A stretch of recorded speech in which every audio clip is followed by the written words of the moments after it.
This is the story of the most powerful and ruthless king of a dystopian world being reincarnated into a medieval isekai world. As he opens his eyes as a newborn, he finds his mother and father looking at him with love and joy. The parents comment on how their newborn child has facial features similar to their own and are overjoyed by the arrival of their newest family member. The father, Reynolds, names his son Arthur and immediately wants Arthur to call him Papa. However, the mother, Alice, thinks Arthur is too young for that. While the two young parents are goofing around with their new child, Arthur wonders who these two people are and why they are claiming to be his parents. If they really are who they claim to be, that would mean he somehow died in his previous life and has been reborn with his memories intact. Arthur looks at the starry night sky, not believing that after his countless victories and world domination, he's been reduced by the gods to a powerless infant. He is embarrassed, to say the least, and the fact that he has to go through the process of burping is giving him secondhand embarrassment.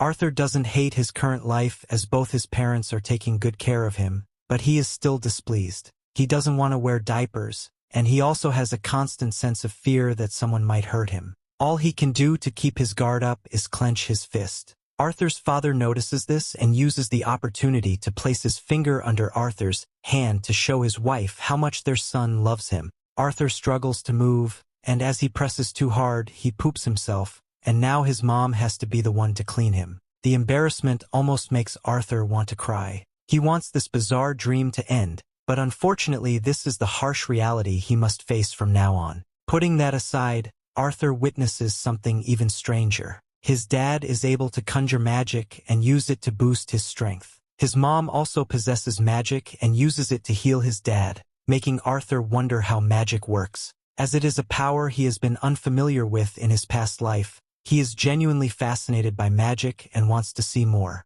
To do so, he realizes he must grow up first. Meanwhile, his dad enters the forest and subjugates a beast using his strengthening magic. Soon after, his group of friends visits him to hang out. Let me tell you, they will all play an important role in the later story. Back to Arthur, since he has nothing else to do. He examines his surroundings and absorbs as much knowledge as possible, because universally, knowledge is power. Reynolds comes back home after the hunting session, and Arthur wonders if he is now in a society where every single individual is allowed to own weapons. If this is the case, it means there is a level of danger outside that has made it so. Arthur believes it's only reasonable for him to obtain powers as quickly as he can to adapt to this world. Arthur has many questions which he unfortunately cannot ask yet, but despite all his frustrations, he still feels happy because he gets to have wholesome, priceless moments with his parents. In his previous life, Arthur didn't even have the freedom to sleep peacefully because his enemies tried to assassinate him every night.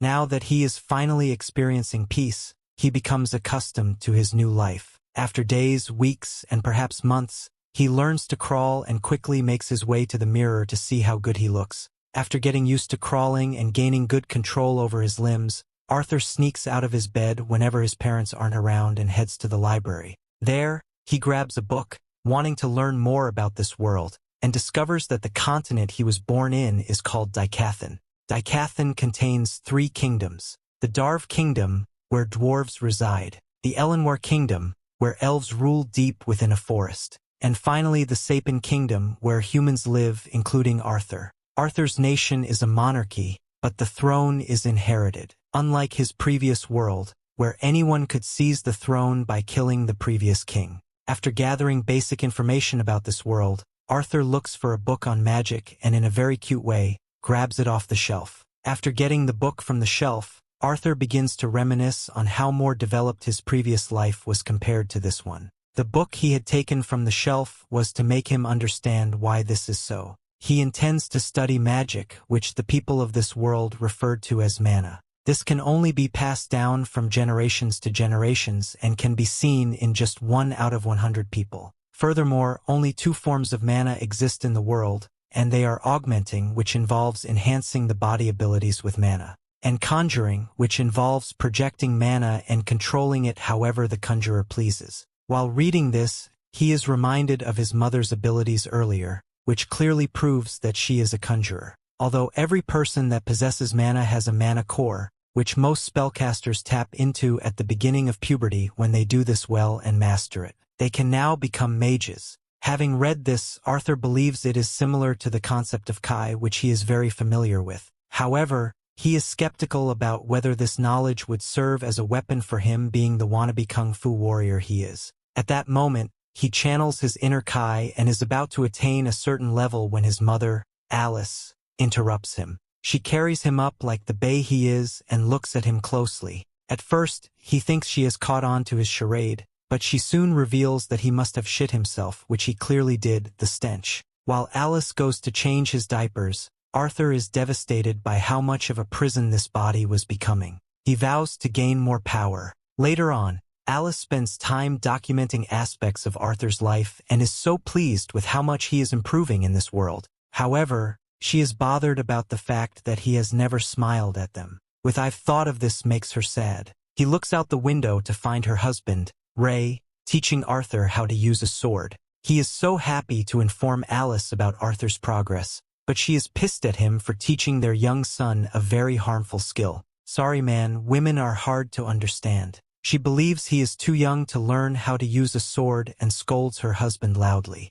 On the other hand, Arthur watches them closely and uses them as a framework to understand the structure of marriage, even though he is starting to believe that the world they live in could be ruled by women. Later that day, Alice takes Arthur to the market and he is so thrilled at everything he sees. Every single item he lays his eyes on seems like a lesson to learn from. Now I understand why babies look around like they know the place, especially items that didn't exist in his previous world. He even got to observe magic up close, which he found very helpful. On the way back, he is gradually falling asleep, but before then thinks about how helpful his family has been to him. They finally get home and Alice takes him to his room. On the way, she talks about how happy she is whenever he slips out of bed to read, and how curious he is whenever they are at the market. She believes he had gotten these qualities from his father, Ray. Just like him, she comes to the conclusion that he could end up running off to see the world, but hopes that he would get to live a more peaceful life. That evening, Arthur watches his father do some magic and is thrilled at the thought of having someone he could learn from closely. He watches his father raise a few rocks from the ground and changes his mind. Before he could get incredibly disappointed, Alice comes around. She assures him that Ray is just getting started and urges him to watch even more closely. At that moment, Ray amplifies his magic and ends up pulling off some advanced skills. Watching him do this, Arthur immediately figures that his father is an augmenter. He gets pumped to do a trick of his own, but his daydream is cut short when his mom informs him that it is now his bedtime. While she carries him to his room, he comes across a book on the shelf and continues to point at him, crying out loudly for her to let him read it. After a brief moment of unleashing his cute face, she is forced to let him read it for a while. Can anyone tell me how this worked just as he reads the book? He reminds himself of all the knowledge he has gained in his bid to produce a mana core for himself. He begins to channel all the mana from various points in his body to one point. He does this for a while, and at the time when his parents thought he would probably be asleep, a loud explosion comes from within the house. When this happens, Ray dives quickly to protect his wife and ends up getting his back burned. After verifying that Alice is safe, they both remember that they had left Arthur in the house. Hurriedly, they run into the house and are surprised to their bones when they find Ray floating mid-air. They are left dumbfounded at the sight of this and do nothing but watch him as he descends to the ground. Just as he does so, the roof begins to fall. Since he was just a child, Arthur couldn't move out of the way in time, but his parents swiftly shield him from what could have been his reunion with the underworld. Soon after, they all burst into tears, with Arthur realizing that Alice and Ray would do all they can to keep him safe, a sense of assurance he never got in his past life. We get a glimpse into the past life of Arthur, who was once known as King Grey. Back then, a royal servant was caught attempting to assassinate him. By law, the man should have been executed without question. But instead, the king's council decided to exile him to his home country along with his entire family. Fully aware that a fate far worse than death awaited them there, the assailant, desperate and terrified, begged Grey to spare his family. Yet Grey, showing no mercy, slaughtered the man's wife and daughter right before his eyes. Not out of vengeance though, but as an act of mercy, a chilling display of just how cold-blooded he truly was. So it's almost unbelievable to think that Arthur, this innocent-looking kid, is the same person who once ruled with such heartless resolve. Right now, Arthur is spending time with his father Ray, who gifts him a pair of identical combat gloves like his own. But Arthur turns them down, choosing to stick with his wooden sword instead. He believes that with his current physique, wearing the gloves would shorten his reach too much and put him at a disadvantage. Ray doesn't argue or insist. Instead, he smiles and casually steps into their usual sparring session. But today isn't like the others. In the fight, Arthur reveals he's learned how to reinforce his sword with mana, and with that sudden reveal, he completely disarms Ray. For the first time in his life, Arthur wins, leaving Ray stunned, speechless, and completely caught off guard by his son's rapid growth. Later, at dinner, Ray decides to get Arthur a proper instructor, having realized that he will be hindering his son's progress if he doesn't. Arthur's mom, Alice, stands against this decision, as she knows that getting Arthur an instructor means he'll have to leave their hillside home and go far to the city alone at the young age of 4. Ray still insists, telling Alice that Arthur is now able to enhance anything with magic and states that it's for his future. Both parents go back and forth on the matter and end up in a big argument at the dinner table. So Arthur comes up with a simple solution to create a win-win situation for both of them and proposes that they both come along with him to the city. This way, Ray gets to have Arthur trained by a proper tutor, and Alice gets to have her little boy by her side at all times. Arthur's parents instantly agree and start packing immediately for their move to the city. Not long after Ray's friend group, an adventuring party called the Two Horns, comes personally to escort Arthur and his family to the city. Arthur introduces himself to them and to their leader, Adam, who tells Arthur that they've met in the past but assumes a kid like Arthur wouldn't remember. However, Arthur does remember everything crystal clear. It was back when he blew up the entire house. At that time, the Two Horns came to help rebuild it, and Arthur overheard their entire conversation, learning that his parents were once part of the Two Horns before settling down. Anyway, when Adam finishes speaking with Arthur, Angela steps in, giving Arthur a tight hug, leaving no room for him to breathe. Durden, the tank of the group, notices the kid's struggle and pulls him away from Angela. That's when Arthur notices a young lady staring at him from the top of the carriage. She is Jasmine, seemingly not that friendly, who only silently watches Arthur from the distance. Arthur gets lost in her eyes when Helen approaches, shakes his hand, and introduces herself and Jasmine on her stead. With the introduction of the Two Horns coming to an end, the journey to Zyra City begins. Arthur quietly comments to himself how primitive this transportation system is compared to his old world, where flying cars were the norm. Still, he doesn't think it's terrible though, especially with his ever-caring mom by his side on the journey. They take several breaks every day, and during one of them a pack of wild wolf monsters attacks, making Arthur realize firsthand how dangerous the outside world truly is. Jasmine steps up to fight the wolves and, using her daggers, effortlessly takes them down. Ray, Adam, and the other members of the Two Horns join the battle, and soon after they handle the situation. Arthur, as the only spectator, becomes motivated by his companions and begins to look forward to joining them in their next fight. They have a feast later that night when Arthur notices that Alice isn't eating anything at all. She claims she's full, but something feels off. She notices an injury on Ray's arm and immediately gets up to heal him. As she does, the atmosphere shifts. The group becomes cautious, subtly guarding the area to ensure no outsiders are watching. It becomes clear to Arthur they are only taking precautions because healing magic is rare and highly sought after in this world. Apparently, the sole reason Ray and Alice have been living alone in the scarce hillside is to keep Alice's healing abilities hidden from prying eyes. After the feast, Adam borrows Arthur from his parents, wanting to spar with the boy to see if he's really as skilled as Ray claims.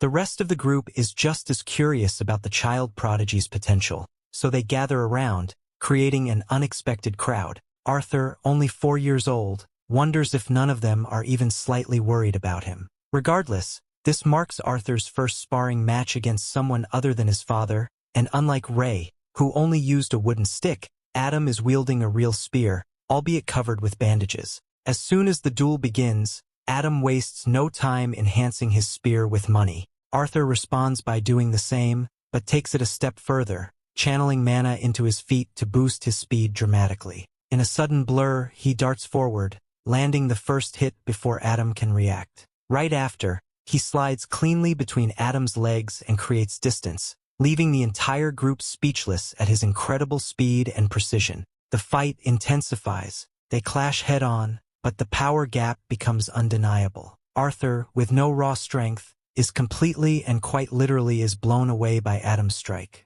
The impact sends him flying, and he instantly realizes just how light and fragile his current body is for direct combat. Before he can hit the ground too hard, Angela uses her wind magic to gently lower him down, softening the fall. Durden quickly steps in, reprimanding Adam for going too far against a little kid, reminding him that he was supposed to hold back. Adam raises his hands in defense, admitting he got carried away, but only because Arthur's technique caught him completely off guard. Deep down, he's left wondering what kind of hellish training Ray put this kid through to turn him into such a monster at just 4 years old. Turning to the side, he finds Jasmine looking at him weirdly. She wishes to know how he just pulled that off and pleads with him to teach her how to do it. Seeing the blank expression on her face, he comes to the conclusion that she will not back down until she gets what she wants. The next morning, they all continue on their journey and soon take a stop at a quiet area for Arthur to continue with his training.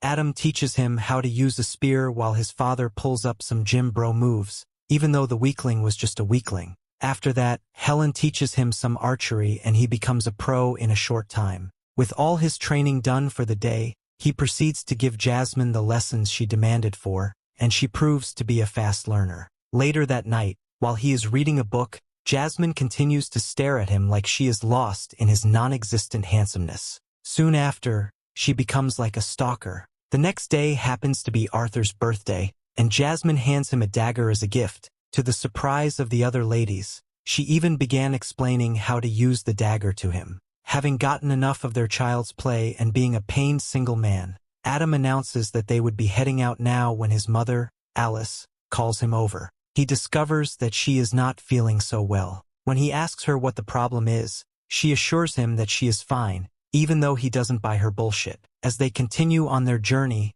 they soon get attacked by bandits along the way. When this happens, they all jump down from the carriage and take their stance in defense. The bandits rain down arrows on them, but Angela shields them from it with her magic barrier. Looking outside, Arthur figures that they are largely surrounded.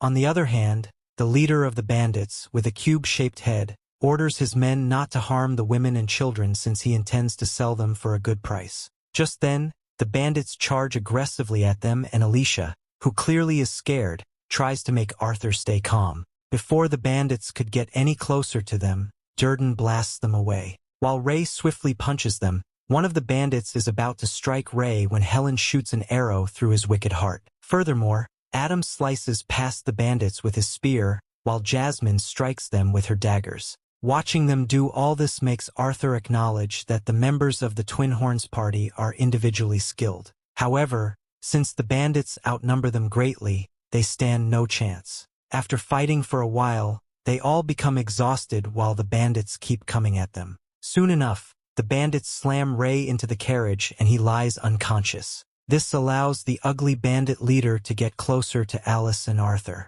Seeing Ray in this state, the two run out of the carriage, but at this time Ray regains consciousness and asks that they step back. Even in his obviously beat-up state, he still decides to be the man. He asks Arthur to take his mother and run away. Hearing this, the clueless dummy insists on staying and joining them to fight, but his father reveals that his mother is pregnant. This leaves him with the answers to the suspicions he had had since about why his mother looked like she was sick. Meanwhile, Ray asks that he leave immediately and states his trust that Arthur would protect his mother and unborn brother. Hurriedly, Arthur grabs Alicia and starts running away with her. Angrily, the largemouth bandits' leader orders his men to stop them, but Ray comes charging at him when it seemed like Arthur and Alicia would get caught. Adam and Jasmine throw knives at the bandits to clear the way for them. Soon, all the members of the party join hands to help Arthur and Alicia escape while they face the bandits head-on. While running away, Arthur reminisces on the fact that he was once one who stole many souls and has now become someone who is scared of having his own soul taken away from him.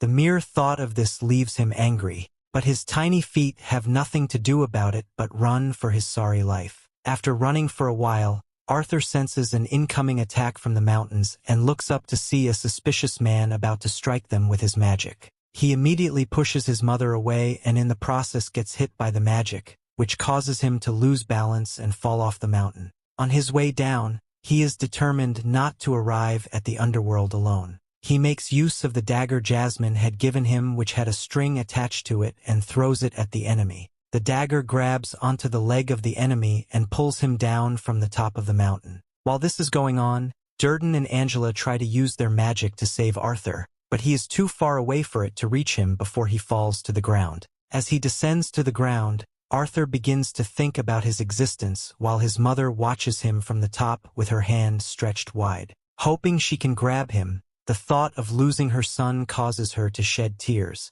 But Arthur, on the other hand, is fulfilled that he got to protect his own family, even if it cost him his life. Although he is sad that he won't get to be a big brother like he wished he would. Surprisingly, Arthur survives the fall and wakes up to find himself in the presence of a very large and fierce-looking monster. This leaves him incredibly scared. And with that, we have come to the end of this part. Stay tuned for next part. Don't forget to subscribe to the channel and activate the notification bell to receive all the latest updates.